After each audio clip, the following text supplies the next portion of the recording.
Let's talk about sports technology a little bit. It's kind of interesting planning this teaching because by definition, this kind of changes all the time. So I wonder when you actually take this tutorial, whether I'll still be in date, as it were, by that point. I've got some images here that I hope are going to be able to help us. And what I want to sort of, introduce you to first is the notion of analysing movement.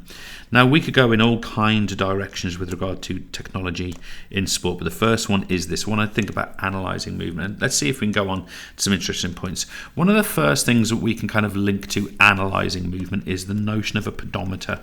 Now, I think these are already, I'm recording in 2020 here, these are already kind of old hat. They're in every single device that's in people's pockets, and they're pretty much sort of 10 a penny. But of course, what it can do is it can measure the amount of work done a person is actually doing. So it's not uninteresting. We've got, although this is a GPS tracker, more of which in a second, we've got that sort of notion built into this device here, for example. Now, I've mentioned GPS. Let's remind ourselves what GPS is. It's a global positioning system.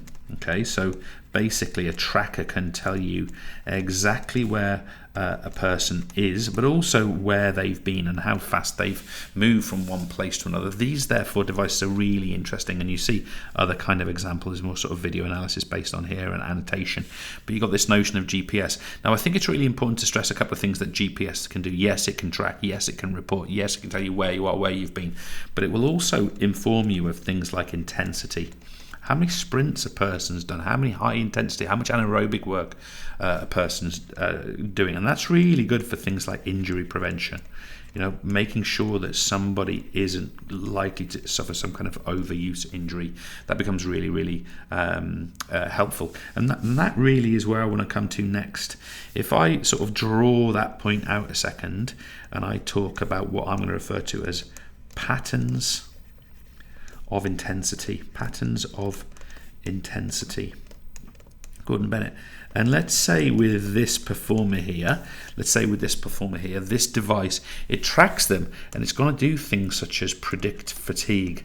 My pen's have been a bit awkward for me today, but it's going to predict fatigue. It's going to allow the coaches to know when this person's likely to get tired. It's going to measure work done. Now, I'm not going to get into the units and their formula for work done. We'll do that in other tutorials. I've no doubt you're also doing it in your physics courses, but it can measure work done, and of course that's useful from a sort of a coach's perspective. But really, where I want to sort of finish this first section what I want to finish with is over here. I want to talk to you about video analysis.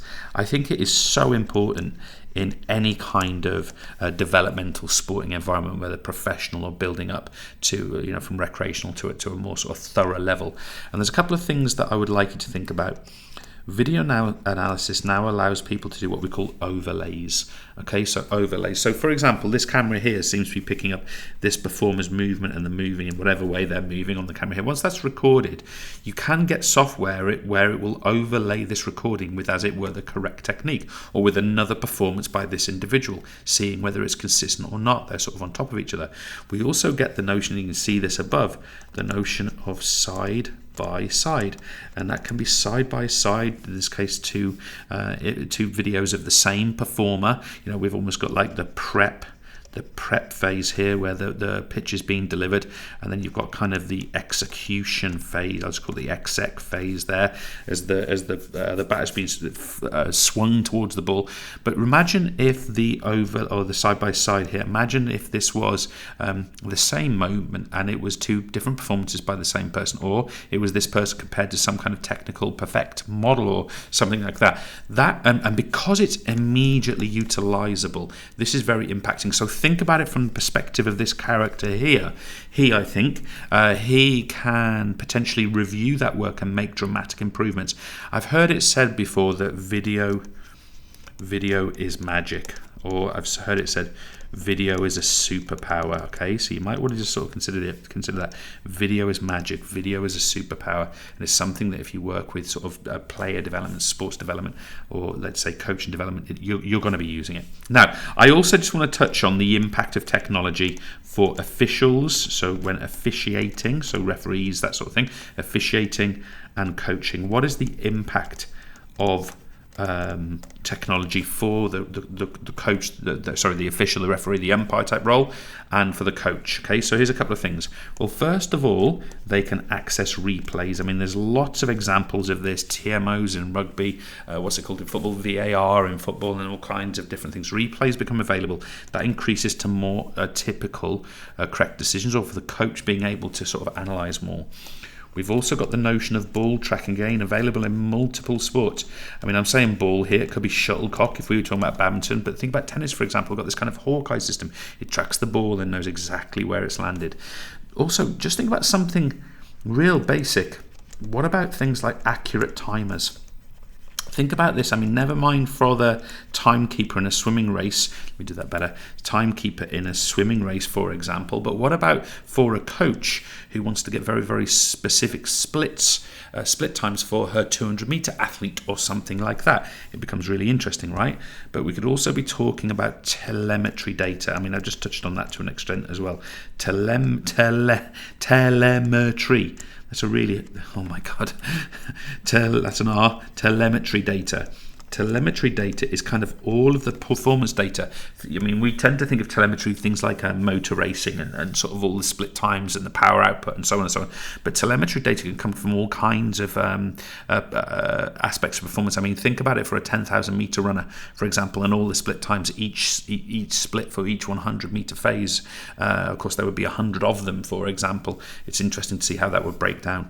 And then finally, guys, let's come back to that notion again of video analysis. We've touched on it before, but it is extremely useful for the coach. But also realise that video analysis is also interesting for the official, the referee, who can now review their performances and look to improve them. Now, I want to finish this session off with a super simple evaluation. Okay, and when we talk about an evaluation, we're talking about the fors and against of something. So I want to look here for the positives of technology in sport, allowing me to make positive statements, and I also want to look at the negatives. What have we lost, or what's not going so well with technology in sport? So let's start with the positives. I'm going to say that it makes for better quality sport, and what I mean by that is that performers get better and better because they've got this level of analysis, the coaching improves, and so on and so on.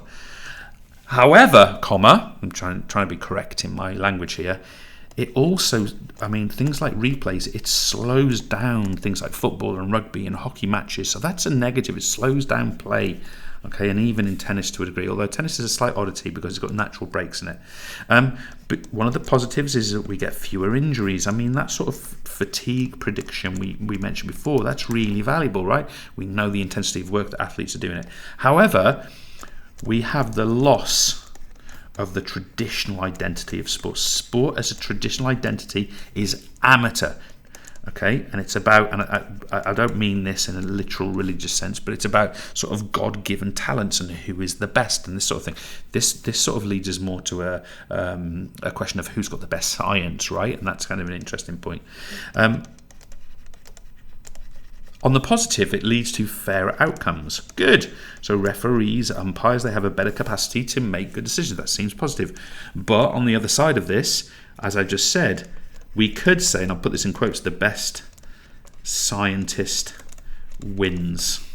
Okay? So it's not the best athlete, but the best scientist. Not the best team, but the best science-based team. And I'm not being literal. It's not literally the case that the best athlete would win, best scientist would win, right? Of course, there's some kind of talent, hard work sort of in the mix, but we're just talking about the technology here. We like to think on the positive that performances will gain sort of through improved technique, which is going to mean as well, it's going to link back to fewer injuries, going to link back to better quality sport. So we get better technique because there's more analysis. But we could also ask the question, where is the line? Okay, where is the line? You know, if we step over the line of having technology integrated in sport, not just a human pursuit, but a technological pursuit, where is the line to that? What happens in the future? What is the next stage? And I think that raises some interesting questions. Now, I don't want to get into sort of silly theories of what sport might be like in 100 years' time. I mean, it's an interesting question to ask oneself. I think anyone who tried to attempt to answer it might end up looking a little bit silly over time, but I think it's an interesting point. What happens next? So what about if we put that in there? What's next for technology? We've been down this road a couple of times with illegal trainers that have helped to break the 2-hour marathon world record. What about